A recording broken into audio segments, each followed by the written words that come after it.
Hi guys, it's Amanda. I'm here to do chapters 1 through 3 of Gone by Michael Grant. We are a little bit off schedule. All of us here at Chapters have been busybodies, school and work and just yeah. Sorry if this is a little unexpected, but here we go. If you have Gone, go ahead and start reading it. I've only read chapters 1 through 3 at this point, so if you haven't started reading anything yet, you're not missing out on anything. But this will have, of course, spoilers in it. So if you have not read chapters 1 through 3, do that and then come back. Okay, so basically this book is split up into a countdown of hours since the adults went missing, basically, or gone, basically. It starts with chapter 1, which is 299 hours and 54 minutes. I really like how the beginning of the book starts with something very strange happening. It like throws you in the middle of something like what's going on. You immediately want to know what's going on. And I really like books that do that because it really makes you want to continue to read. I also like how the first two characters are introduced, which is Sam and Quinn, his friend.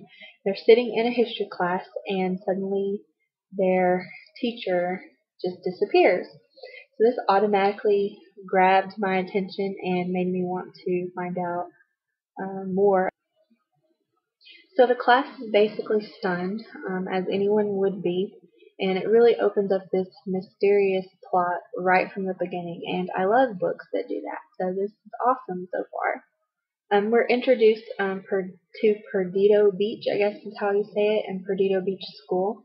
My elementary school sounds a lot like Perdido Beach, how it has a whole bunch of different grades jammed into one school, so I kind of imagine my elementary school through this as they're explaining the hallways and how the grades are aligned. So I don't know, just that memory of elementary school to me picked up. And I really related to the small town feel reading chapter 1. When we see the computers are all flickering, I'm kind of like freak out and I immediately think like zombies or something because of I don't know, that's what I associate like no technology working is because of watching so many zombie movies. Astrid reminds me of Hermione because of how she's portrayed to be very smart and intelligent and studious. I automatically pictured her as looking like Emma Watson in Harry Potter, so I don't know if you guys are going to hate me for that, but I just automatically pictured her like that. Quinn, Sam, and Astrid discover that there's no internet or working cell phones and even no landlines. They can't even call 911. So, the author does this really good job of throwing us into this scene where all hell is broken loose, basically. And I start to wonder what's going on and why are all the adults gone. And then after talking for a bit, the group comes to a conclusion that everyone over the age of 15 is gone. Then they start to think a little bit more outside of the school, and they're like, well, if the teachers are gone, what about our parents? So they start freaking out. And Astrid, like, she's a know-it-all, and she doesn't know what to do. And I like how Sam is like, oh my gosh, the know-it-all doesn't know what to do. But he actually has a crush on her, as we learn through hearing Sam internalize about her. So they all decide to go out into town and check on their parents at the end of chapter 1, which definitely something that I would think of doing as well. Now into chapter 2, this is at 298 hours and 38 minutes. So not very long after they watch their history teacher go poof, we start to watch the kids walking out of the school like mindlessly, either crying or wandering around lost, not knowing what to do. And I really start to get a better feel for the situation and really think about what are all these kids going to do? They don't have anyone to take care of them. Who's going to take care of them?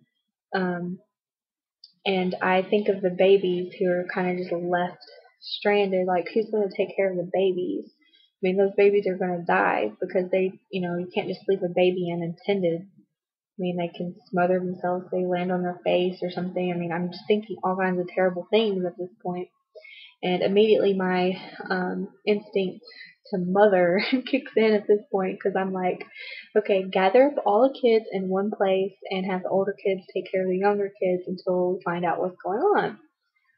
But that doesn't happen. Sarah, Quinn, and Astrid decide to go look for their parents, which I thought was a bit selfish. I mean, obviously the adults are gone. What outcome are they expecting to find by going to look for their parents?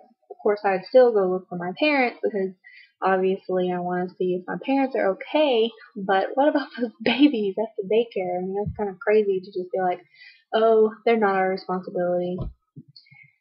But anyways, as the three, I call them like a trio in my head, Sam, Quinn, and Astrid go out into town. They notice that all the cars are like crashed into one another and they're abandoned. Quinn goes to his house, and of course his parents aren't there. It is emotional watching him, scream out for his parents, and they're not answering. Quinn basically freaks out, and then they go to Astrid's house, and we see more about how Sam has a crush on Astrid. I don't have any connection or like romance factor to base that upon. At this point, it's really early. I can see. But anyways, moving on from that, they go to Astrid's house, and she lives in a more upscale, like ritzy, fancy house. Sorry about this like shadow right here. It's like something shiny on my laptop. It's like bouncing off my face. It looks really weird. So anyways, Astrid's house is more fancy, and Sam is kind of embarrassed thinking about his living situation. We learn that Astrid's brother is autistic, and I really liked that he was autistic. I thought that was interesting to have that type of character, though we don't get to meet him. You get this a more sense of urgency as to what's happening, people being abandoned that might not be able to take care of themselves. So after being in Astrid's house, we cut off and meet Lana or Lana. I want to say Lana and her grandfather, who are driving in a truck together. Grandpa Luke, and then her dog Patrick, which we learn is named after Patrick the starfish from SpongeBob SquarePants. In the middle of a conversation, basically, Grandpa Luke disappears, leaving Lana in the truck to go hurling into a ditch. And obviously this would have happened like earlier when the history teacher had disappeared. So it's kind of like chronologically out of order, you know what I'm talking about. So having just met Lana, like I don't have any real reaction to learning about her at first until I watch her have that car accident. That was brutal.